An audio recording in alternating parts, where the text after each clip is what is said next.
I was born premature, which led me to have cerebral palsy, which affects my balance. It also affects my vision. I'm a C5, C6 incomplete quadriplegic, so I've been in a wheelchair now for just over a decade due to a diving accident. The main challenge is accessibility into buildings and also having employment options. I always feel like the clock's against me, changing people's perception. Australia is very accessible, but it also has a very long way to go.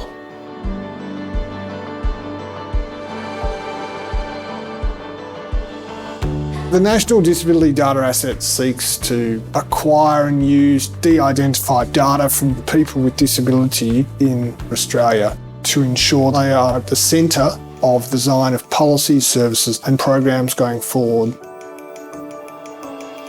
We're pretty lucky here in Australia with a lot of the supports that we've got, like disability support workers, occupational therapists and all the psychologists and all the different physiotherapists. I need multiple support services throughout my life to live independently.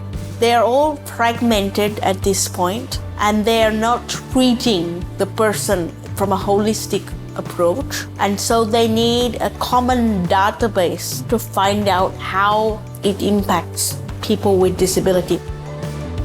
Currently, data from disability supports, health and wellbeing, and from areas of employment are not linked. The extent to which people's employment contributes to their health and wellbeing, or the extent to which the supports that are provided to people with disabilities and their families facilitate them becoming actively employed in the community, are not available to us. So the picture that we have could be made much more complete if we were able to link those three stories together. From me looking at it as a service provider also, having that information would be able to propel the services forward, connected, helping that person with disability. For disability service providers, data is incredibly important feedback. If we could get a better picture, we could design disability supports and other responses to people with disabilities in a way that not only met their needs, but was also directed by their interests and aspirations. We could change the way that the system works because that data would inform service delivery, the way that investment in services happens, the way organisations themselves might make changes, and the way government might make policy into the future.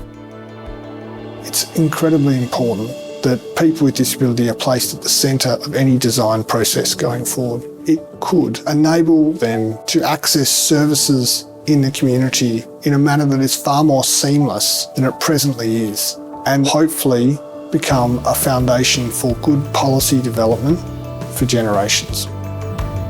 People like myself are going to keep having accidents, people are going to be born with disabilities. So with the NDDA, let's try and get a service system to surround that throughout the nation. Disability is not a barrier to anything you want to achieve in life. The disability community's feedback and participation is critical to the success of the National Disability Data Asset, or NDDA.